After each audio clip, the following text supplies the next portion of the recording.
Alors pour qu'une équipe gagne au niveau, aujourd'hui, il y a beaucoup de facteurs, il n'y en a pas qu'un seul. Le talent, le travail, le pouvoir financier, et puis après, avoir un état d'esprit. Sans état d'esprit, on ne peut pas mener sa barque très loin, que ce soit dans une équipe, dans un club. Il faut qu'il y ait aussi une forte identité. Sans discussion, Bernard Lama, c'était un chat, c'était un joueur aussi. C'est pas simplement qu'un poste. C'est-à-dire que c'est quelqu'un aussi qui lisait, qui anticipait un petit peu le jeu des joueurs qui jouaient avec les pieds, alors que lui, évidemment, il jouait plus avec ses mains, mais il était doué aussi avec sa tête et ses pieds. Donc il avait une très bonne lecture et une anticipation sur la stratégie, sur le jeu de l'adversaire. Latéral droit, je vais mettre Laurent Fournier. Même si ça a plus été un milieu de terrain de formation, mais il s'est très bien accommodé de cette tâche, milieu de terrain, et il était à la fois un joueur qui était très bon évidemment dans l'aspect technique et dans l'aspect contre-attaquant. Il a énormément délivré de passes décisives avec des très bons centres et une qualité de passe qui était très très bonne. En latéral gauche, je mettrais Bicente Lizarazu, avec qui j'ai joué en équipe de France. Il mettait beaucoup d'impact physique malgré sa taille qui n'était pas foncièrement handicapante pour lui, mais qui justement en devenait une qualité. Parce qu'il avait un centre de gravité très bas et allait très très vite, très trapu, allait très vite justement dans les premiers mètres et également très très bon contre-attaquant.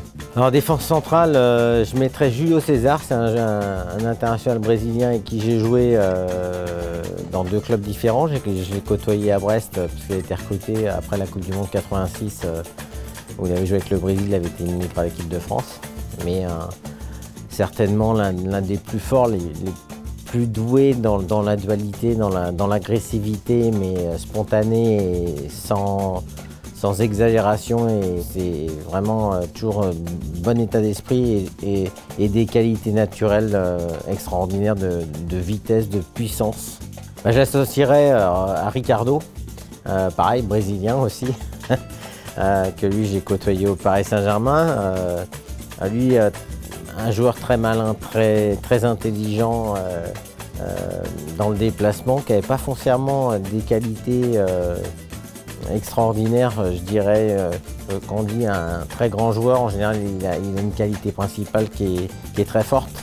Alors je ne vais pas dire que lui, il avait une qualité spécifique où il était au-dessus de tout le monde, mais en tout cas dans la lecture de jeu, dans l'anticipation de son adversaire, il était vraiment très très doué. Je vais mettre Daniel Bravo en sentinelle devant la défense. Je pense qu'on avait une grande complicité, en tout cas sur le terrain, où lui jouait vraiment en 6 devant la défense et moi plus en 8 en relayeur, mais plus axial.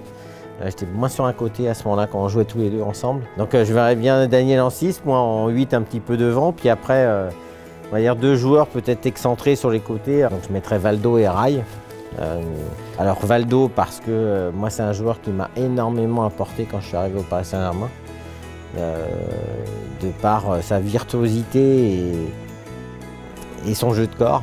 Il était toujours en contre-pied, très moteur sur ses appuis et toujours justement dans ce contre-pied, l'art du contre-pied, l'art de désarçonner son adversaire. Alors Rai de l'autre côté, oui, parce que Rai lui c'est à la fois la puissance, l'élégance, l'efficacité aussi, parce que c'est un garçon qui s'est battu aussi, dans le tempérament aussi, qui a été confronté à des difficultés d'adaptation. La première année, il n'a quasiment pas joué, où c'était très difficile, parce que aussi, fallait s'insérer dans un groupe qui était déjà mature. Il a énormément de mal à s'adapter au jeu européen.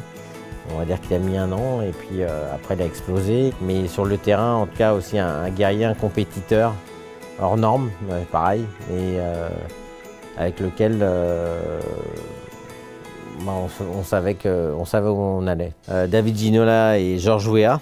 Alors Georges Weah, lui il a eu le ballon d'or juste après être parti du Paris Saint-Germain. Il aurait pu l'avoir je pense quand on y était, mais il n'y avait pas cette aura du club à ce moment-là.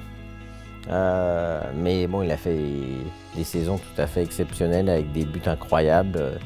Emmêlé pareil de puissance, de technicité, l'art du contre-pied, de la vitesse. Dans le jeu aérien, pareil, dans le jeu de tête, très bon timing.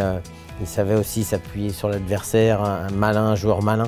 Alors Ginola, lui c'est certainement le joueur le plus doué intrinsèquement. Je pense que c'est le joueur en tout cas qui a le plus de qualité naturelle.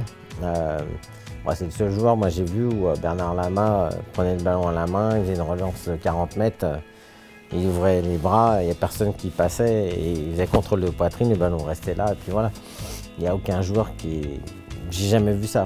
Et après, il a quand même été élu meilleur joueur en France et il a été meilleur joueur aussi en Angleterre, ce qui veut dire que les joueurs, que ce soit en France ou sur le territoire anglais, il a fait l'unanimité.